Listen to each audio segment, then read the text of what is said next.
नमस्कार, मैं कपिल मल्होत्रा और आप देख रहे हैं सत्यपथ न्यूज। लगातार विकास की बात होती आई है और विपक्ष उस पे आरोप प्रत्यारोप करता चला आया है, क्योंकि विपक्ष की भूमिका भी जरूरी है अगर विकास करना है तो। लेकिन कुछ विकास ऐसे हैं जिसमें कई सारे सोशल मीडिया पे आरोप प्रत्यारोप चल रहे हैं। उन सभी को लेते हुए आज फिर हम आ पहुंचे हैं बिट्टू कर्नाटक के पास, क्योंकि कई सारे ऐसे आरोप हैं जो उन पे भी लगे हैं। क्योंकि विकास की जो गंगा बह रही है उस पे लोगों को जानना है कि क्या वो गंगा सच में बह रही है धरातल में या केवल कागजों में बह रही है। क्योंकि हमको 100 करोड़ रुपए मिलने की बात लगातार सामने आ रही है और उसके बाद क्वारब जो एक मुख्य मार्ग है जिसमें कुमाऊं को जोड़ने की बात करी जा रही है, चाहे चंपावत हो, चाहे पिथौरागढ़ हो, चाहे अल्मोड़ा हो, कोई भी ऐसा क्षेत्र है जिसको क्वारब जोड़ता है, उस मार्ग में 100 करोड़ की गंगा तो बह गई है, लेकिन काम भी सरकार के द्वारा दिखाया जा रहा है। लगातार बड़ी बड़ी मशीनें वहां लगा करके काम दिखाया जा रहा है। लेकिन मैं इसलिए कह रहा हूं क्योंकि विपक्ष जो है उसको नकार रहा है। विपक्ष का कहना है कि नहीं, धरातल पे काम नहीं हो रहा है। लेकिन हमने भी कुछ विजुअल इससे पहले आपको दिखाए थे। उसके बाद कांग्रेस वो जिलाधिकारी का घेराव करने जा रही है केवल क्वारब को लेकर के। लेकिन जैसे जैसे ये राजनीति गर्म हो रही थी वैसे वैसे सोशल मीडिया में बड़े बड़े राजनेता आरोप प्रत्यारोप करते नजर आए। कई सारी चीजें निकल करके आई, तो उन सारी चीजों को जानने के लिए आज हम फिर पहुंच गए हैं, क्योंकि एक ही व्यक्ति ऐसा है जो खुल करके इन बातों में बोल देता है। लेकिन आज हम कई तीखे सवालों को लेकर के आज फिर पहुंचे हैं उसी के साथ बिट्टू कर्नाटक जी का। तो चलिए बिट्टू जी से बात करते हैं और मिलते हैं। सर्वप्रथम बिट्टू जी मैं आपका स्वागत करूंगा। धन्यवाद कपिल जी। बिट्टू जी, हमने आपसे एक बात करी थी आज से 1-2 दिन पहले और उसमें कई सारे विजुअल्स भी हमने दिखाए थे जो धरातल में आपने भी लिए थे और कुछ हमने भी खींचे थे, जिसमें क्वारब को लेकर के एक बात चली थी। 100 करोड़ रुपए मिले हैं और वहां बड़ी बड़ी मशीनें हमने भी देखी थी। हमने जो देखा है वो बोलेंगे, हमने भी देखा, आपने भी दिखाया और कई लोगों ने भी देखा। लेकिन उसके बाद उस खबर के जज्बात, क्योंकि हम कहेंगे हमारी खबर के बाद, क्योंकि हमारी खबर पे हमने कई ऐसे तीखे सवाल आपसे आपने उसमें बोले हैं, जवाब उसमें दिए हैं, तो उसका जो है सोशल मीडिया में आक्षेप उठा है कि कहीं आपका घर भी उसमें आ रहा है और कई सारी चीज़ें और ऐसी हैं कि आप अपने घर को बचाने के लिए लग गए थे। लेकिन मैं उसमें एक चीज़ और जोड़ना चाहूँगा आपसे कि आप उसमें कांग्रेस में थे, आज आप भाजपा में हैं। और एक सवाल और मेरा, मैं सवाल इसलिए आपसे कर रहा हूं क्योंकि फिर आप लगातार जवाब देते हैं और वो हमारी पब्लिक जो है हमसे बाद में कहती है ये टोका मत करो बीच में, उनको सुनिए करो। दूसरी चीज आती है कि एक राजनीति की बात आ रही है, ये बार बार आ रहा है क्योंकि वैसे अगर हम किसी को तमगा लगाते हैं तो हर किसी को चाहिए मंत्री का पद, चाहे वो दर्जा राज्य मंत्री हो चाहे कैबिनेट मंत्री हो। लेकिन उस पर एक आरोप की बात सामने आई है कि साहब जब आपने कांग्रेस छोड़ दी तो फिर आप जो है पद क्यों नहीं छोड़ दे रहे हैं, तो आप पद का क्यों ले रहे हैं। तो ये जो आरोप प्रत्यारोप चल रहे हैं इसमें बड़ा तीखा, क्योंकि इस समय अल्मोड़े में जो है राजनीति बहुत गर्म है और सोशल मीडिया ज़्यादा गर्म है। तो मैं चाहूँगा कि उस सोशल मीडिया में हमारे थ्रू जो है आप कुछ ये जवाबों, जो सवाल हैं उसके जवाब अगर दे दें तो बड़ा मज़ा आएगा। देखिए कपिल जी, आपका पहला जो बात आपने कही कि 100 करोड़ रुपए आया है, नहीं आया, काम हो रहा है, नहीं हो रहा, मैं तो आपसे भी कहना चाहूँगा, आप गए भी हैं, आपने विजुअल्स दिखाई भी हैं, मैंने भी कुछ अपने फेसबुक के पेज से साझा किए हैं, अपने सम्मानित पत्रकार बंधुओं के लिए भी, अपने अल्मोड़ा की आवाम के लिए भी। अब मैं तो कहना चाहता हूँ सब लोग जाके क्वारब पुल के पास गाड़ी रोकें और वहाँ पर वस्तुस्थिति को देखें। निश्चित तौर पे अब लोग कह रहे हैं कि साहब वो आपदा नहीं आई थी, वो आपदा भाजपा की हुई आपदा है, भाजपा वहाँ गई, रातों रात हमारे लोगों ने जेसीबी से पूरी पहाड़ को खोद दिया, हिला दिया, वो तरह तरह की बातें वो लोग कर रहे हैं जो लंबे समय पर, जो खुद तो नहीं बैठ सकते, खुद तो उनकी स्थिति नहीं है, लेकिन उनके परिवार के लोग 15-15 सालों तक नगर पालिका में काबिज रहे। 15वां वर्ष विधायक जी को भी हो गया, 15वां तीसरा कार्यकाल। अब एक विकास की योजना तो बताइए जो अल्मोड़ा के धरातल में हमारे युवाओं के लिए कुछ हुआ हो, हमारे शहर के लिए कुछ हुआ हो, हमारे ग्रामीण अंचलों के लिए कुछ हुआ हो। विधायक निधि से लेकर, जिला योजना से लेकर, एससीपी से लेकर अनेकों अनेक योजनाएं हैं जो हर विधायक को मिलती है, विधानसभा में मिलती है, सब जानते हैं, सब पढ़े लिखे हैं, और आप भी जानते हैं, मैं भी जानता हूं, मैं भी राजनीतिक हूं, आप भी पत्रकार हैं। आरोप लगाना बड़ा आसान है। मैं पूछना चाहता हूं, जो मैं तब उन्हीं के साथ था और उन्हीं के दो दो सांसद और एक सबसे वरिष्ठ नेता भी मेरे साथ थे। अब आप उनसे पूछिए, वो एक मकान को बचाने गए थे, अल्मोड़ा के आवाम के सभी मकानों को जो टूटने की जद पे आ रहे थे उनको बचाने के लिए, वो उनसे पूछ सकते हैं। आज मुझसे पूछने का अधिकार नहीं है, वो उनसे पूछ लें, वो उनसे पूछें, पहली बात। दूसरी बात, मैं गडकरी जी से एक बार नहीं, कम से कम 4-5 बार मिल चुका हूं, और अल्मोड़ा की सड़क को लेकर, जब तक हमारे अजय टम्टा जी के पास ये विभाग नहीं था, क्योंकि उस समय वो कपड़ा मंत्री थे, जब से अजय टम्टा जी के पास ये विभाग आया है, मैंने कई पत्र अजय टम्टा जी को भी दिए हैं, कई बार उनको भी ज्ञापन दिए हैं, कई समस्याओं के बारे में उनसे भी विस्तार से चर्चा हुई है। मैं दिल्ली भी उनसे मिलके आया, और वो भी मैंने अपने फेसबुक पेज से साझा किया, वो चित्र भी।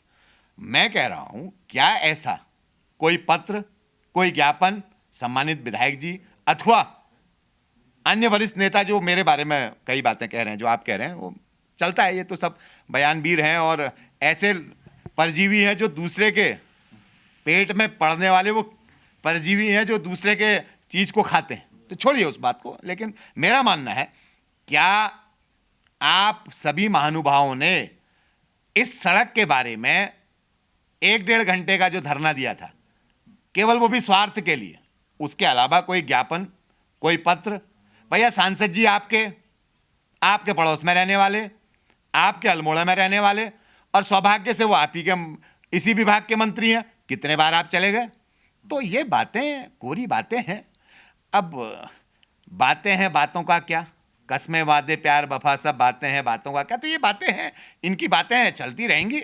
अब ये तो वो लोग हैं, कोई विधायक निधि जीवी हैं, कोई नगर पालिका निधि जीवी हैं, कोई खद्दाम है, ऐसे खद्दामी करने वाले जिनका जीवन केवल इन्हीं चीज़ों पे चल रहा है। भैया अगर विधायक निधि नहीं मिलेगी तो रोजी रोटी खत्म हो जाएगी। तो ये लोग बताएं, क्या अल्मोड़े के विकास के लिए हुआ है? कौन से काम ऐसे हुए हैं अल्मोड़े के हित के लिए?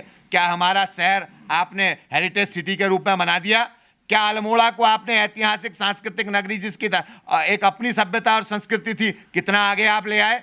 आप दिन प्रतिदिन अल्मोड़ा को गिराने का काम कर रहे हैं। यहाँ की सभ्यता, यहाँ की संस्कृति, यहाँ की विरासत को गिराने का काम कर रहे हैं और हमारे विकास को बाधित करने का काम कर रहे हैं। आज भारतीय जनता पार्टी की सरकार जिस तरीके से काम कर रही है, हमारे सांसद जी, हमारे नेतागण जिस तरीके से, और हमारी सरकार, हमारे प्रभारी मंत्री, हमारे मुख्यमंत्री जी जिस तरीके से बेहतर काम करने का प्रयास कर रहे हैं, आप उसे रोकने का काम कर रहे हैं। आप हमारी योजनाओं को, जो हमारे नेतागण, वरिष्ठ नेतागण जिन योजनाओं को स्वीकृत करा रहे हैं, आप अपनी फोटो खींचने का काम कर रहे हैं। अरे भैया, मदारी वाला डमरू बजाना छोड़ दो। कब तक भालू बंदर नचाओगे? अब ये भालू बंदर नचाने वाला समय चले गया। अब छोड़िए, थोड़ा विकास की बात करिए। कितने पॉलिटिकल गार्डन बना दिए, कितनी झीलें बना दी, कितने रोपवे बनवा दिए। 2-2 बार आपकी भी सरकार रही है। तो ये फालतू बातें करना छोड़ो और विकास की बातें करो। अच्छा बिट्टू जी, ये तो चलिए विकास की बात आई, सब कुछ आया, लेकिन एक सवाल बार बार आ रहा है घूम करके कि विकास के नाम पे केवल छलावा किया जा रहा है और जो योजनाएं कहीं भी जा रही हैं वो धरातल पे नहीं है। लेकिन मैं आपसे कहना चाहूँगा कि कुछ चीज़ें तो हमने भी देखी, वहाँ जा कर के हमने मुआयना करा तो वहाँ काम हो रहा है। लेकिन 2 रोड और जो आपने कही थी, जो हमारा वैकल्पिक मार्ग था, थोड़ा सा उसमें जानना चाहेंगे, क्योंकि उसमें एक और सवाल आया निकल करके कि कहीं कोर्ट का कुछ आदेश, कोई कोर्ट चला गया, ठेकेदार और वो गया, तो उसमें क्या भूमिकाएं निभा रहे हैं आप लोग? क्योंकि अगर विकास करना है तो फिर इन चीज़ों को भी संभालना पड़ेगा, तो इसके लिए क्या सोचा है? देखिए, 2 वैकल्पिक, ये मार्ग तो सड़क के नीचे वाला भाग, उसके लिए 17 करोड़ रुपए की धनराशि स्वीकृत हुई, जिसमें कार्य प्रारंभ हो गया था और अब तो बहुत तेजी से दोनों साइड से काम किए। जिस समय माननीय मंत्री जी ने बैठक की तो बहुत तेजी से ठेकेदार को, विभाग को, जिला प्रशासन को बताया गया कि बहुत तेजी से उस काम को कर, ताकि कोई दुर्घटना ना हो, क्योंकि दुर्घटना होने की संभावनाएं हैं। इस बात को हम मानते हैं कि विषम परिस्थितियां हैं और नदी के नीचे की, क्योंकि नदी उसी साइड में आ रही है, तो उसको तेजी से ठीक किया जाए। सड़क के ऊपर, जिसे हिल साइड कहते हैं, सड़क के ऊपरी भाग के लिए 51 करोड़ रुपए की धनराशि स्वीकृत हो गई है। मशीनें आज आप जा सकते हैं, मेरे पास विजुअल से, मैं गया था आज, जब जिला योजना की बैठक चल रही थी तो मैं उस समय वहीं था। मैंने पूरे उसके फोटोज वीडियोस बनाई हैं और मैंने देखा कि आज वहां काम प्रारंभ हो गया और बहुत तेजी से, क्योंकि आज थोड़ा बारिश से निश्चित तौर पर बाधित हुआ होगा काम, लेकिन जिस समय बारिश नहीं हो रही थी तो मैं वहां गया था और बहुत अच्छा उन्होंने तेजी से पोकलैंड से काम शुरू कर दिया है।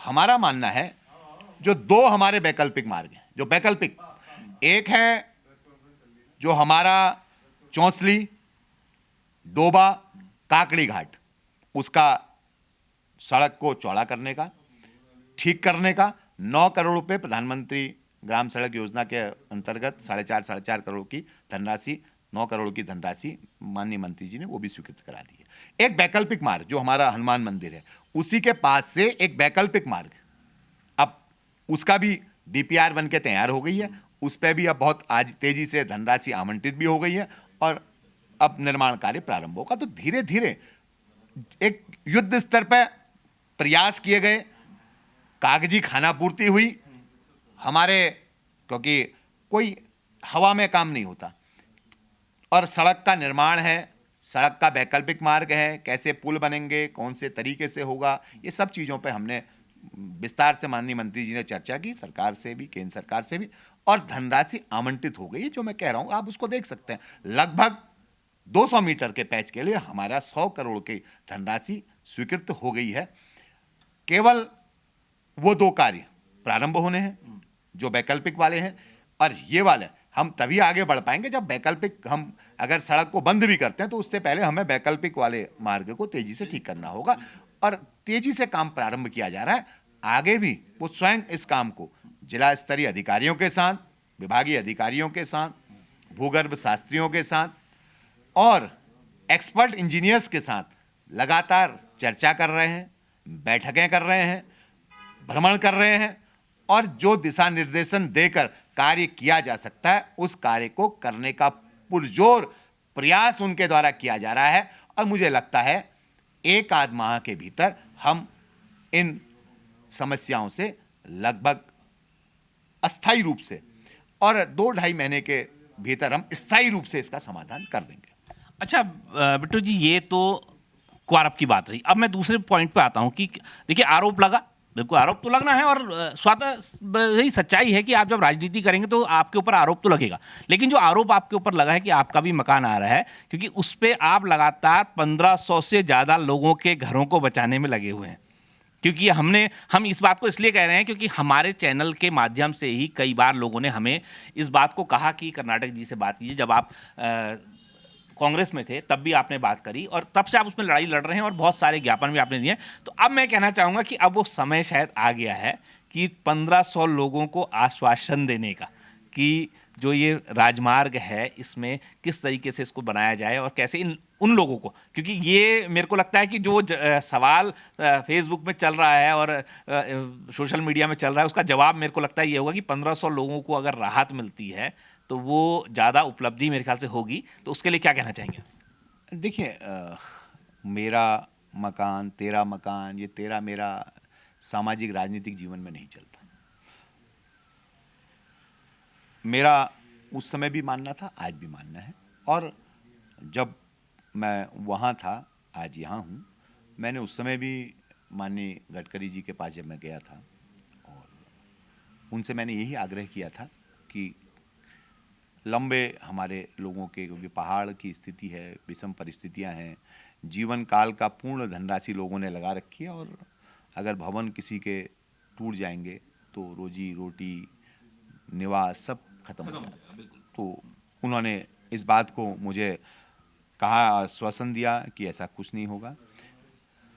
उसके बाद सौभाग्य की बात है कि अब अजय टमटा जी के पास ये विभाग है, उनके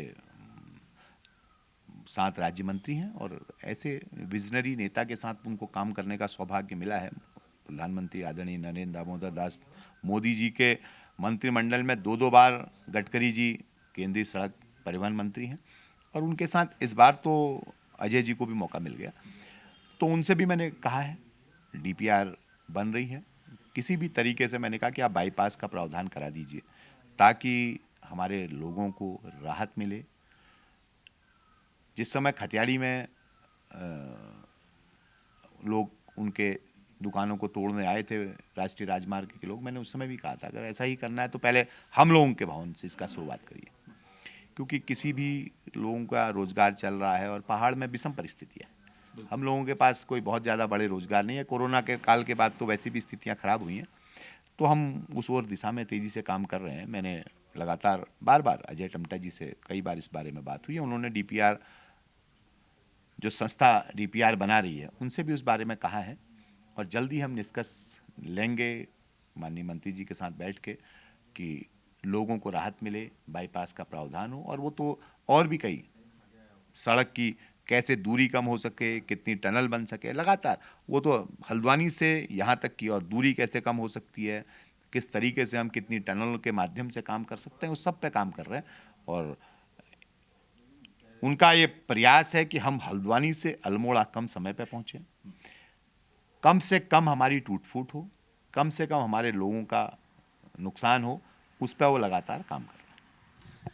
चलिए, तो बहुत अच्छी चीज़ें हैं कि निकल करके आ रही हैं कि कैसे ना कैसे लोगों को राहत मिलने की बात है, क्योंकि लोग, जनता जो है वो केवल एक वोट की अधिकारी है और वोट देने के बाद वो यही आश्वासन लेना चाहती है कि किसी तरीके से उसका काम हो। तो कर्नाटक जी ने एक बार दोबारा आश्वासन दिया है, क्योंकि कर्नाटक जी ही एक ऐसे व्यक्ति हैं जो लगातार सत्यपथ न्यूज़ में आकर के आज से नहीं, जब से ये एनएच की बात चल रही है तब से एकमात्र हम कहना चाहेंगे कि यहाँ नेता बिट्टू कर्नाटक हैं जिन्होंने लगातार एनएच में हो रहे मामले को लेकर के अपनी आवाज़ उठाई है और लोगों के साथ कंधे से कंधा मिला करके वो आगे बढ़े हैं।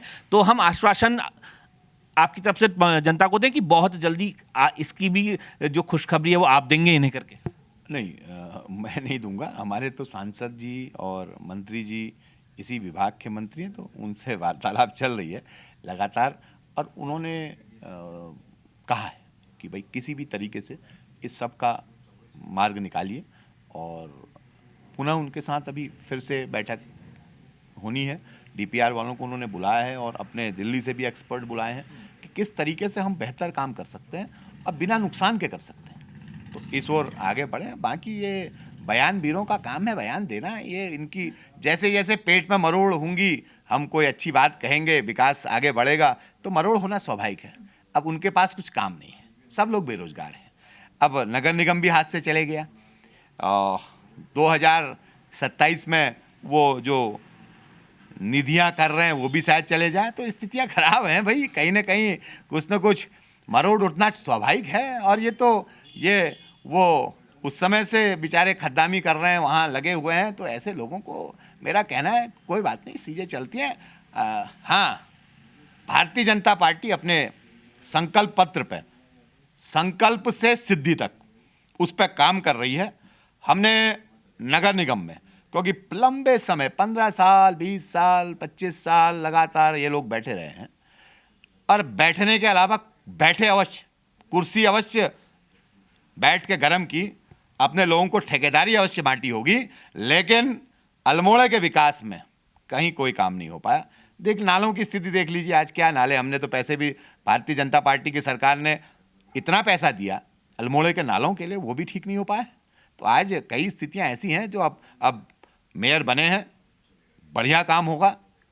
अल्मोड़ा हेरिटेज सिटी के रूप में उनका एक लक्ष्य है, तो हम अल्मोड़ा की पटाल बाजार भी ठीक होगी, अल्मोड़ा के मार्ग भी ठीक होंगे, रास्ते, नालियां, सड़कों की ओर हम आगे बढ़े हैं। हमने रैनधारा रोड से लेकर आपके एडम्स रोड से लेकर गैस गोदाम रोड से लेकर सब ये भारतीय जनता पार्टी के कार्यकाल में तो हो रही हैं। आज लगातार काम हो रहा है। माननीय मुख्यमंत्री जी विकास के लिए कोई भी धनराशि, और कल तो प्रभारी मंत्री जी ने कह दिया कोई भी काम कहीं पर आपका शहर में नहीं रुकेगा, तो आप प्रस्ताव लाइए, मैं करूँगा। तो आज मेयर साहब लगातार प्रयास कर रहे हैं, कल मुख्यमंत्री जी से मिले हैं। तो विधिवत रूप से अल्मोड़े का समग्र विकास, हम समग्र विकास की बात करेंगे। हम अल्मोड़ा को एक बेहतर महानगर के रूप में विकसित भी करेंगे, और अच्छे कार्यों के साथ हम अल्मोड़ा को एक नई दिशा देने का काम करेंगे। ये आपके माध्यम से सबको आश्वासन देने का काम करता हूं। और इतना अवश्य कहूंगा, हमारी जो क्वारब ये कह रहे हैं, वो क्वारब निश्चित तौर पे बेहतर होगा, वैकल्पिक मार्ग भी बेहतर होंगे, और अन्य चीज़ें भी ठीक होंगी और हम कैंची धाम की ओर भी आगे बढ़ रहे हैं, वहाँ भी बेहतर तरीके से। और मैंने जो कहा, माननीय मंत्री जी तो पूरा काठ गोदाम से लेकर यहाँ तक का जो जो आज तक परेशानियां हो रही हैं उसके समाधान, स्थायी समाधान की ओर नए नए विकल्प ढूंढ रहे हैं, नए नए विकल्पों पर काम कर रहे हैं और बहुत जल्दी उसका स्थायी समाधान की ओर हम आगे बढ़ेंगे। तो बहुत अच्छी चर्चाओं के साथ आज का मंच हमारे साथ साझा किया बिट्टू कर्नाटक ने।